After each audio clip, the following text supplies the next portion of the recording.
If you're dating a trauma survivor, you need to know these 3 things. The first thing I really need you to know is there's going to be times that they're going to feel really distant. This doesn't mean you did anything wrong. It's important to remember that trauma survivors carry the weight of their horrible memories on their shoulders. It's absolutely exhausting, and sometimes the only way that a trauma survivor can recharge from the exhaustion they feel is to give themselves a little bit of solitude. The next thing it's really important to know is even if they seem calm on the outside, they might not actually be calm. Now, don't get me wrong, there are moments where trauma survivors, they feel calmer. A lot of times it comes in waves, these really dark waves. But trauma survivors have to mask because of the chaos that goes in their mind is so much that the only way to really survive is to mask. So if you are dating someone and they seem really fine one minute and then the next minute they're not, it's important to remember that just because they seemed fine the whole time, that doesn't mean they were fine the whole time.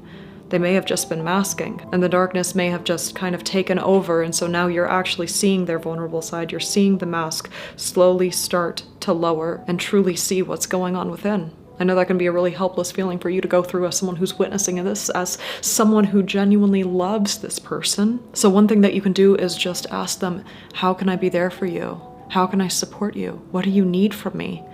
And if they say nothing, just respect that, because whatever is going on in their mind might be too much to talk about at that time, and they might not feel comfortable talking about it. And I know you might want them to talk about it so you can better understand, but it's also important to remember that sometimes talking about it can actually re-traumatize the person, and we don't want that to happen either. So just respect the boundary and be that open door if they need it. The last thing you need to know is that a trigger can cause a flashback at any time, no matter how good things are, even if you both are in a really good place. If your loved one's mood suddenly shifts without explanation, you might be able to notice some physical signs like their eyes glazing over or blinking rapidly, or maybe they seem really jumpy and on edge. There's a reason for that. They might not be ready to talk about that reason. They might not be able to be touched for a few minutes, or maybe they want to be held.